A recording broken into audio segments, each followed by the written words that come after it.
I have very good memories of this hall, and I'm very glad that so many of you have chosen to spend Valentine's night here with me and Max. We're real romantics. Saturday night, Valentine's night in Rising Hall Community Centre. Rising Hall is a very great community, and this community centre a very great one. And as I say, some great work happens here, and it's vital to the community.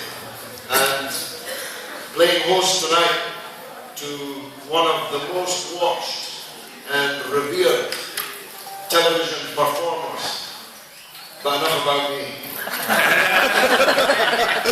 No, seriously, I just want to say a few words because you get to hear me all the time, and especially in the next 85 or 86 days or so, you're going to be hearing me every single day.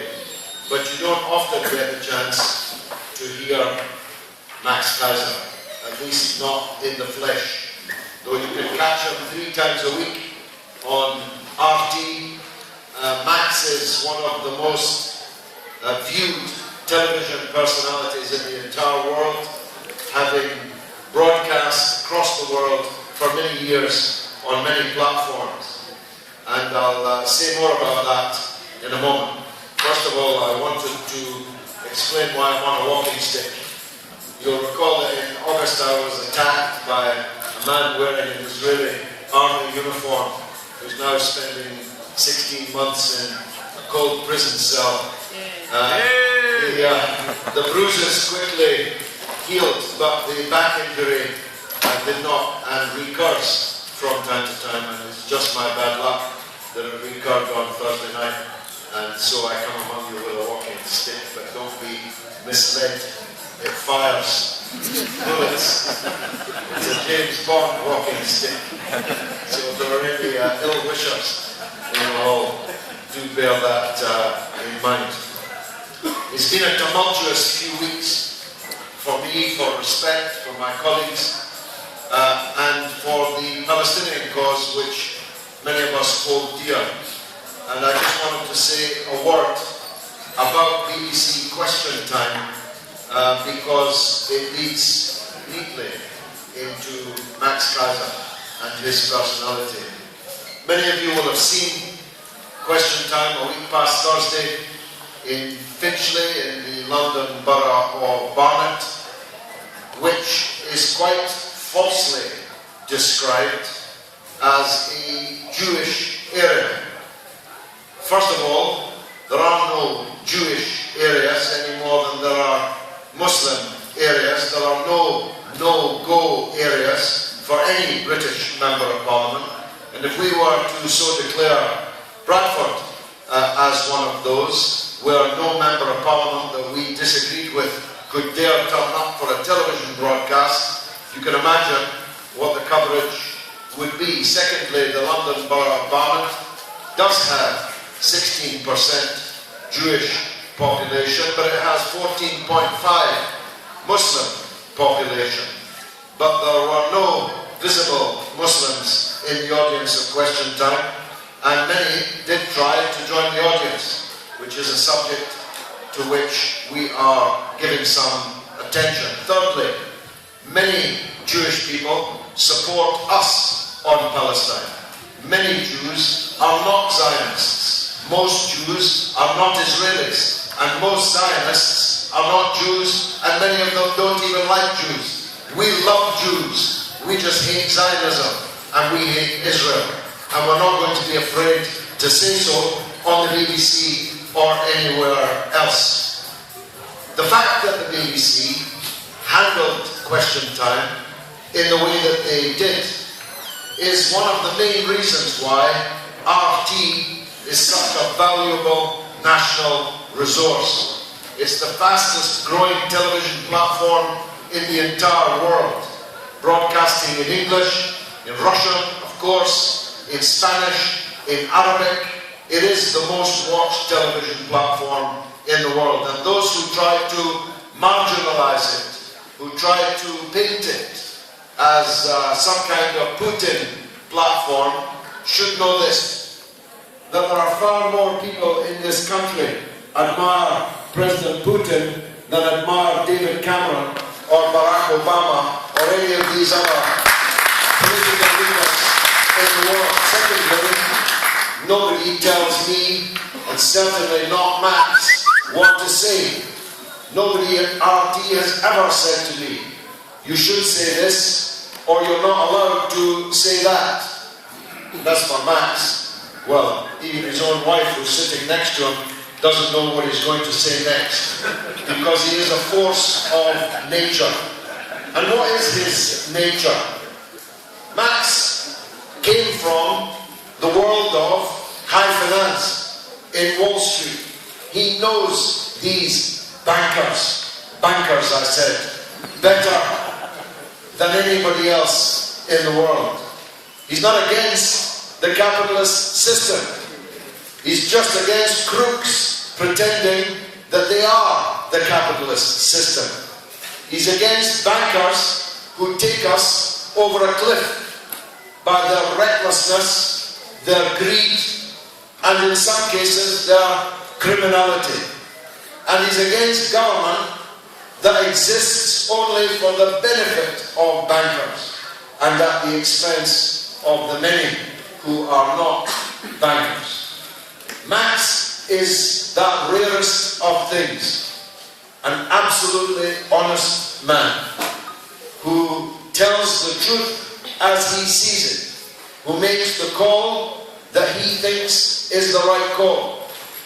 And he is, as you're about to find out, just about the most eloquent, effervescent individual that I have ever met. He is, all the way from New York City, the great Max Keiser.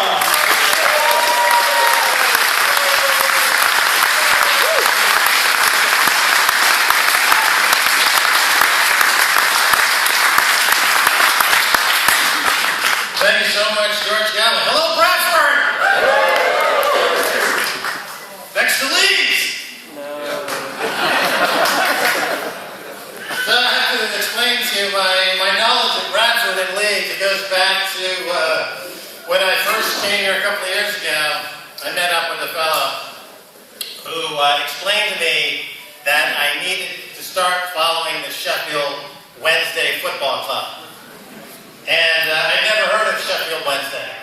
And I said, well, why should I follow Sheffield Wednesday? He said, because we hate Leeds. So that's it. That's my total some knowledge of football in this country. How's everybody doing? How are you feeling? What's happening? Are you politically engaged? Are you present? Are you here? Do you watch our TV? Do you watch our show? Yeah. Do you know what we say about the bankers, the banksters? Yeah. Are you suitably repulsed and revulsed and nauseous? I brought some vomit bags. If you need to vomit while we're talking about HSBC, let me know. I'll come running over and you can puke into one of these bags. And then we can send it to HSBC. And they can use it to collateralize another $1 billion in loans. Puke collateralized loan obligations by HSBC. You know, HSBC actually, like many institutions in this country, banking institutions, is technically insolvent. They have really nothing on their books of any resale value at all. What they rely on to exist is bailouts and handouts from the government. As a matter of fact, I'm thinking about making a show called Benefit Street.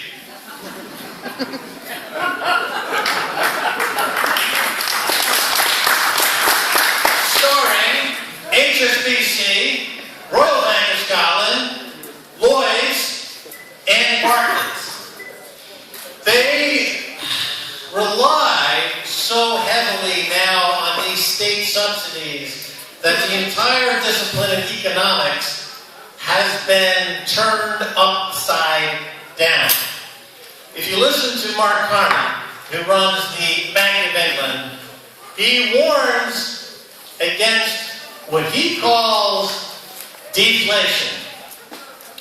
And yet his cure for deflation is to pump these zombie banks with more free money.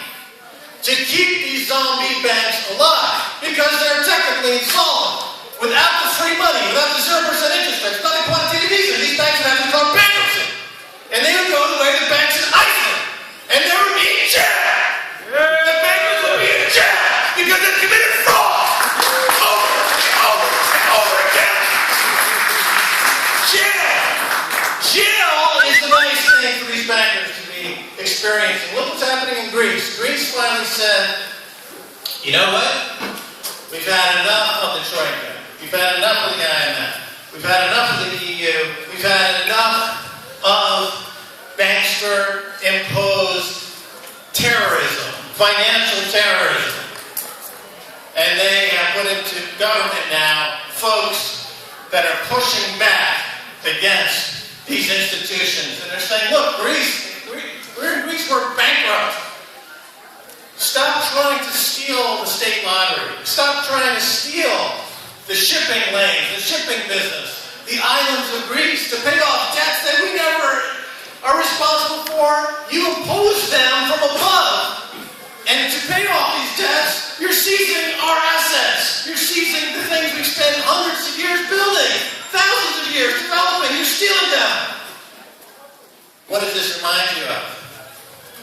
They say this country is indebted. Of course, it has a lot of debt. And the government's imposing austerity. And what are they stealing in this country? The NHS, the transportation system, the education system. Things that you built over the decades with your blood, sweat, and tears. Good income-producing assets. They're being stolen out from under you to pay debts that you did not create. They were created by these bankers amongst themselves to keep alive these zombie institutions. Banks that are technically insolvent. HSBC is technically insolvent. If you were to go to the market and try to sell in the open market, go to eBay and put HSBC up for sale and mark to market every single one of their bonds on their books for what it could really be sold for, not the nonsense that they say they're for, but what they could really be sold for, you would be getting exactly zero. Nothing. None. It's worth nothing. As on the other three major banks in this country. You know, one of the problems in a country like Britain with so many clever bankers is that if you do put someone in jail, they simply buy the bank and walk free.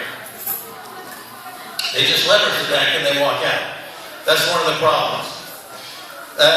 Speaking of austerity, speaking of how this country crams down your throat propaganda that austerity is normal and perfectly acceptable. This was from the Times. Came out with this story not long ago. It starts off with a very pleasing, helpful headline. Short of cash? Question mark? Well, the austerity sandwich. Scientists acclaim is the cheapest lunch in Britain. It consists of 2 slices of bread surrounding a filling of another slice of bread. Cost is 7.5p.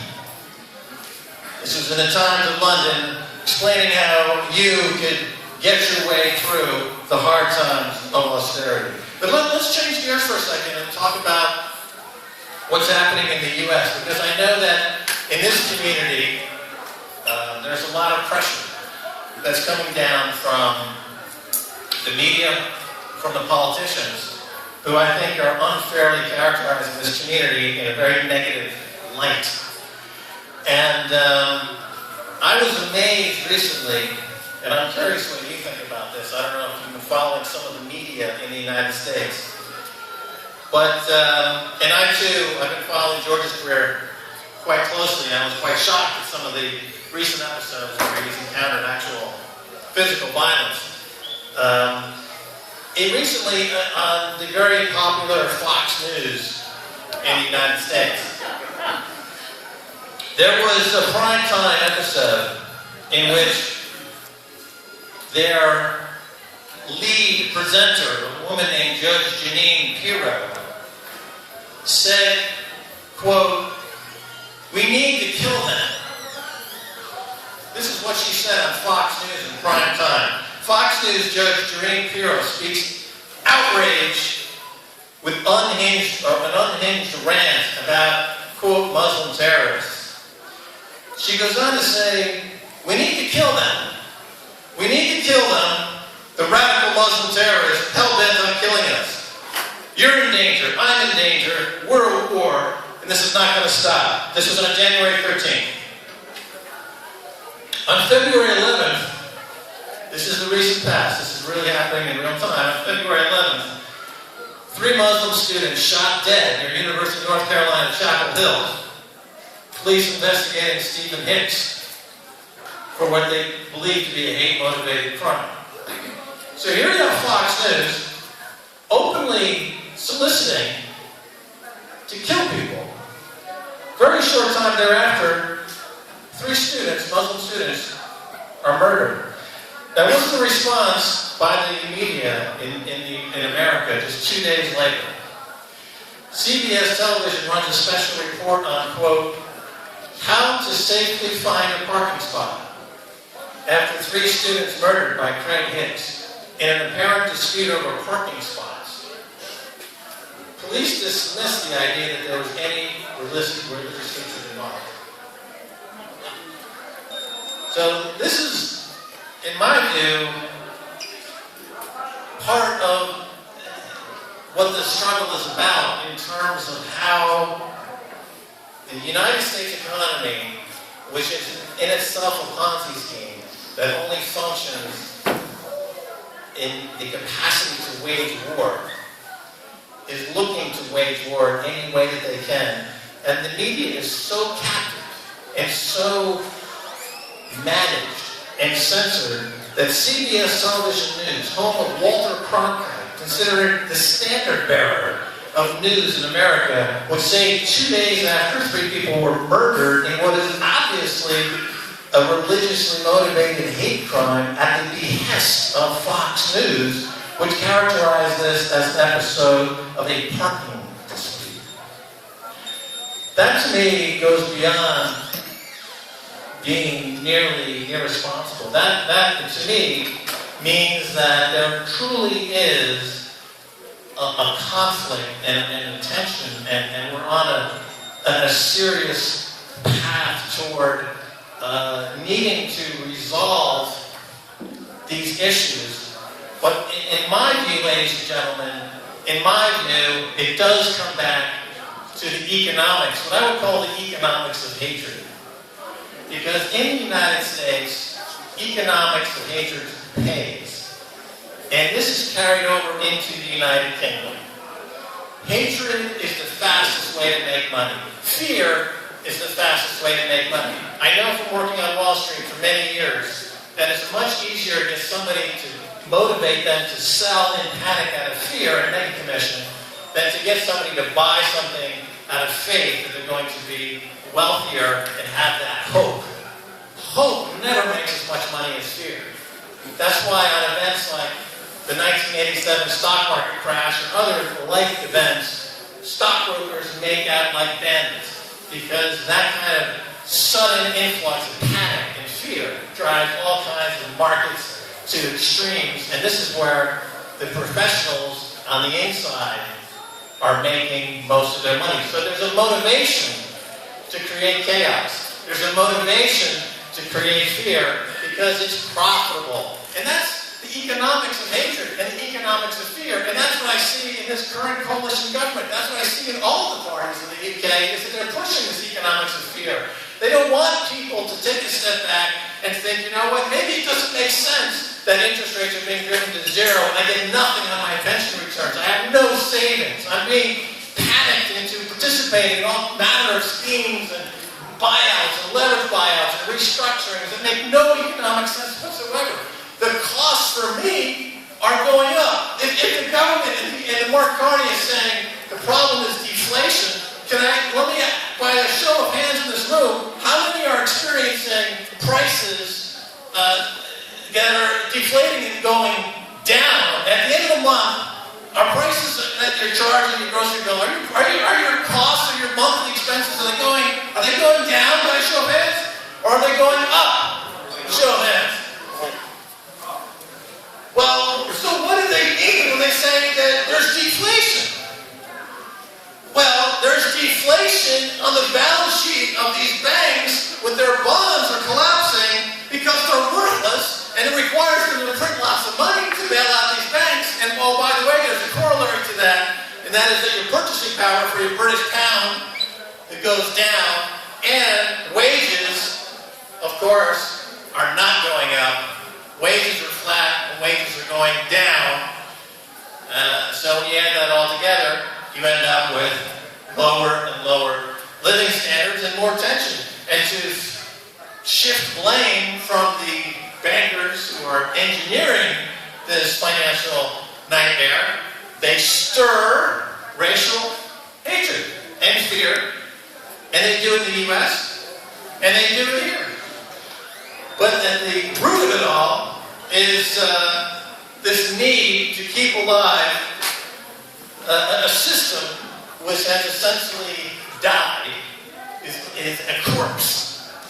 And the only way to cure this problem is to do what Iceland has done, is to simply let the bad banks die, put the bankers in jail, protect your deposits, of course, open up some banks that are not run by crooks, and allow the banking structure to exist in a genuine, as to what bankers should do. It was recently quoted, a banker said that he didn't care that his depositors were not making any money on their deposits. He said, quite frankly, we don't need depositors. The same banker said, well, we can't make loans to create new businesses because we need to service our debt on our balance sheet. So these banks are not making loans, and they're not paying on your deposits. So if the bank's not paying any money on deposits and not making loans, what is that bank doing? The definition of a bank is that it makes loans and pays on deposits. That's what a bank does. If it does neither, it's not a bank. And what is it? It's a parasite. It's an institution that's holding our government hostage. And if the government doesn't deregulate the bank more, it'll crash the economy. It'll crash the markets. You're being held hostage by psychopaths. I'll give you proof. This is from a Wall Street Journal article I read in 2005, which I keep it with me. It's very telling. It's called Lessons from the Brain-Damaged Investor. The UK investment banker says, at one major investment bank for which I worked, we used psychometric testing to recruit psychopaths because their characteristics exactly suited them to senior corporate finance roles. Why is that? Why would they recruit psychopaths to be in a bank and to manage money? Because if you're a psychopath, you lack something very key. It's called empathy. And if you had empathy and you worked at the bank, would you be doing what the head of HSBC is doing? Ripping, financing Mexican drug cartels? Ripping off the tax system? No, because you had some empathy, but empathy is stripped away. This is part of a story about Robert Bales, a U.S. soldier suspected of an Afghan massacre of 16 civilians, whose previous job was a stockbroker. Just like what happens when you recruit madmen in the field, they have a habit of sometimes fighting against you. The same thing can happen in the world of business and finance. If you hire psychopaths because you know that they will perform ungodly acts of ripping people off, destroying the system, and psychotic acts of financial terrorism, it can come back at you, and it can harm you. One of the biggest, the strongest examples of what happens when you allow somebody who's got the psychopathic demeanor of a banker in office. I refer to the story of Tony Blair, who I would say is the prototypical stockbroker turned psychopathic political leader. and I've told this story a few times. I think it's one of the most disturbing stories in recent British history. But Tony Blair was in office during a time when the British aerospace was being investigated for a major problem. They had a £200 million slush fund that they were using to launder money back and forth between this huge deal was being done between Britain and Saudi Arabia. And the Financial Times did a very powerful expose of this. They were being investigated by the slush fund, and apparently Prince Bandar, told Tony Blair while he was in office that if the Serious Fraud Office did not call off the investigation in the slush fund, that he could not guarantee another 7/7 like bus bombing wouldn't happen in London. Think about that for a second. This, of course, was after 9/11, a sitting prime minister being threatened with an act of terror. And what does Tony do? He, of course, does nothing. And this is the Serious Fraud Office, of course, does nothing. The regulators in this country do nothing. They are completely captured by the banks. And you've seen this now with the HSB scandals and many other scandals, that there's absolutely no pushback by the regulators. Occasionally, though, how are we doing, by the way? Is everyone? Yeah, let's go.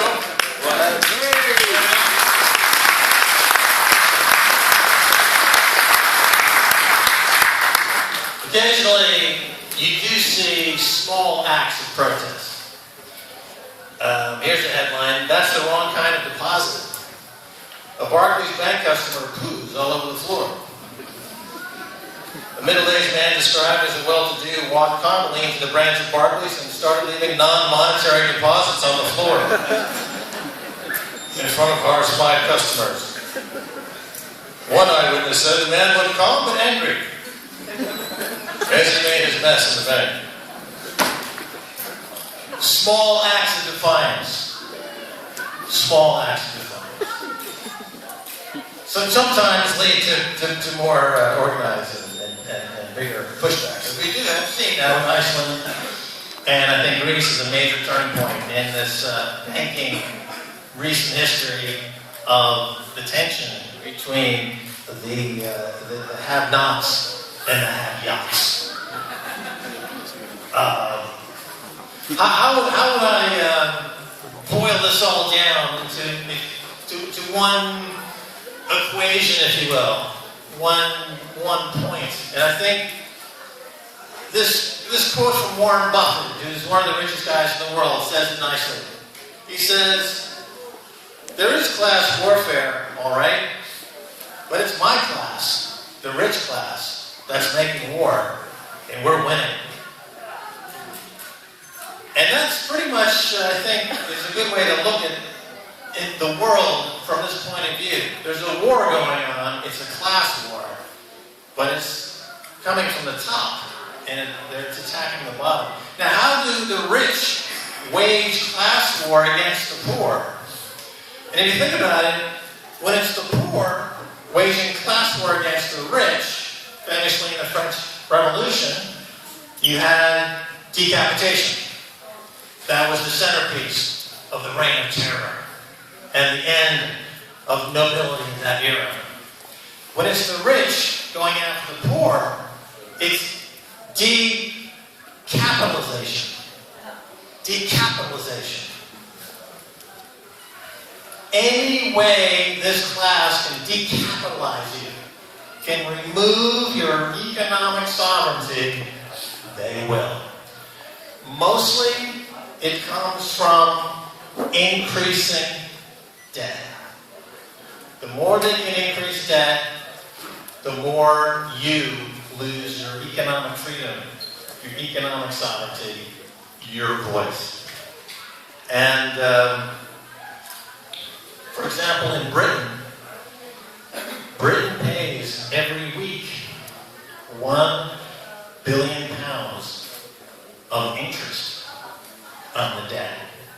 Just the interest cost on Britain's 1.6 trillion pounds of debt, soon to be 2 trillion pounds of debt, works out to £1 billion a week.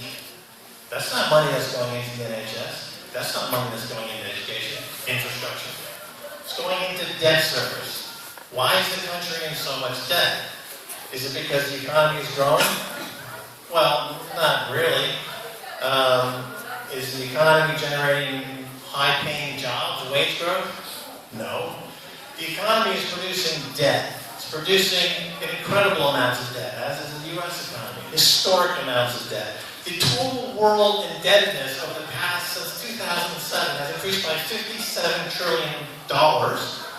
It now stands at $199 trillion, the world's debt load. So just in the past 7 or 8 years, the world has gone from trading at 240% debt to GDP to almost 300% debt to GDP. The debt is skyrocketing because debt is how this rich class, as Warren Buffett explains it, can decapitalize everybody else. How come during the last 7 years, during a period when GDP and wages and the economy for everybody was basically flat to down, did the top generate profits and wealth gains of 300, 400, 500%? How is that possible? Because they're the ones that get fees on the debt. They make the fees. What do you do with your fee? You just sold a 20 billion pound tranche of debt to the government to fund some cockamamie scheme in the Middle East to blow up people. Well, you're going to buy a flat in London for 20 million pounds. You're going to buy a Renoir for 100 million pounds. That's fees on debt, not fees on generating jobs, fees on generating growth, fees on generating life improvements, just fees on generating debt. On top of debt to service more debt. And this government says, well, we're not going to do anything about it. HSBC, slap on the wrist. Barclays, slap on the wrist. Barclays had a group within the bank called the Global Restructuring Group, whose job was to find their own customers who were straddling the line of bankruptcy, push them over the edge, push them into bankruptcy, and then buy the assets for pennies of a dollar and sell them to another division at Royal Bank of Scotland. That's your bank attacking your companies with your jobs, with your money. Bastards.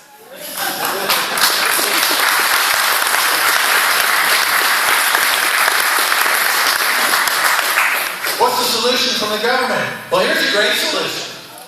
Because of all this debt looks about as appealing as the name of the Barclays Bank who soiled the floor, the government is trying to find out how to improve GDP somehow. We got to make the GDP look bigger so that this debt that's growing catastrophically looks smaller. So what has the government done recently?